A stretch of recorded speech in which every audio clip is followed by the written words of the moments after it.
I've spoken to 2,000 entrepreneurs, just like you and me, all as hungry as me, all as hungry as you, all with a really important reason to change their life, yet 95% of them fail. And I just couldn't understand why. So to give you some context to why I know this, there was a period when I was at EasyGrow where I was calling old leads, people that had already had a call with us 6 months previously, 6 months or less previously. And I was calling them up and seeing if they were still going to be interested in solving their problem and scaling their business. Now, I had all the information from these calls, all of the notes, all of their desires, all of their problems, all of their insecurities, everything that they had told the salesperson 2 to 5 months previously, and why they wanted to scale their business. I knew all of this. And then when I called them, I was faced with a very different reality. I would call these people and ask if they were still interested, and I would get an overwhelming amount of people telling me that they'd quit. And I just couldn't understand why. After about 100 calls, I realized that I needed to be tracking a different metric. I needed to be tracking the number of people quit, not the calls that I had taken, but actually the number of people quit. And I did just over 1,000 of these calls. And I am telling you right now that it was about 92% of these people who months prior, not years, months prior, who wanted to change their life, no longer did the thing that they believed was going to get them to the outcome that they wanted. So the lesson I took from this was really, really simple. And this is the lesson that I want to share with you today. It probably feels like everyone else around you is succeeding.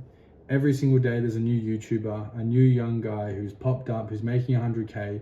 I feel like that, you probably feel like that. And if you're in the part of the journey where a lot of these people were when they quit, you're in the part of the journey when you're consuming the most content and you're seeing most people succeed. But I promise you, this is such a small percentage of people that are actually winning. So the lesson is, you don't have to beat 100% of people.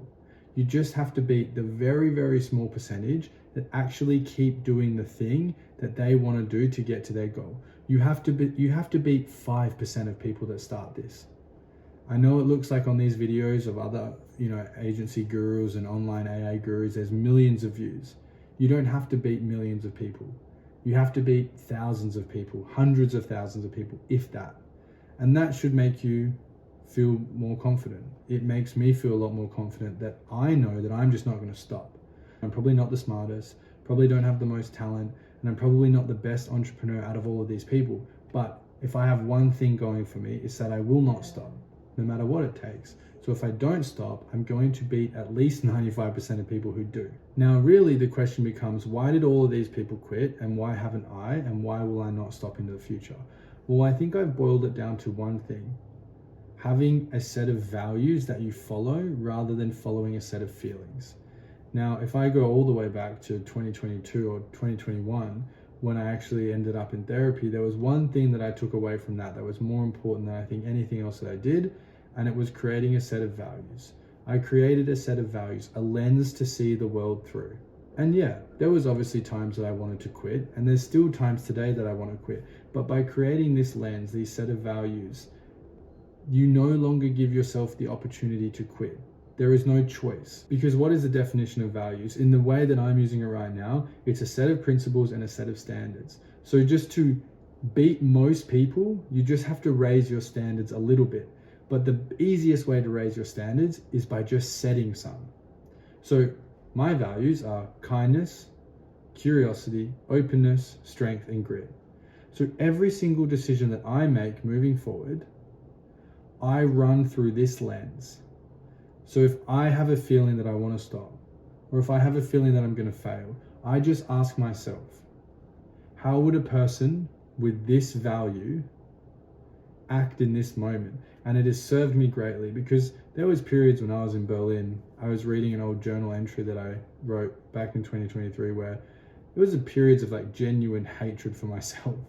I genuinely hated who I was, hated how I looked, hated how I felt, hated the position that I was in, wanted to go home more than anything, but I didn't, because someone with grit wouldn't quit and go home. Someone with strength would get through this. Someone who shows kindness to themselves would show themselves the kindness of not giving up on their dream and their desire. So you're probably asking, how do you become one of the 10% of people that don't quit before they get their first client or get their big break? How do you actually take the step further than everyone else? How do you create these values? Well, the easiest way that I can understand is essentially create a list of 50 different values on the top of your head. Okay, and then distill that list down slowly. This is exactly what I did. And just look at your life, look at your habits, look at your hobbies, look at the things that you like, look at people around you that you respect. How do these people act? What values do you think that they hold? And just distill that list down to 4 or 5 values, and then every single decision that you make moving forward, you run through that set of values. And you no longer act on how you feel. You act on the person that you will become. Because it's really important to understand that to become successful, you need to make decisions based on the person that you want to become, not the person that you are right now. Pretty typical. It's a reframe I've used in sales. However, in my opinion, it's really hard to make decisions based on the person that you want to become if you have no reference point. So these values are going to give you a reference point. Figure out who you want to be and how you want to act in times of hard times, but also in good times. Because when things are going good, if you don't act on your values, you spiral into bad times. So yeah, hope that one helped, guys. I'll see you on the next one.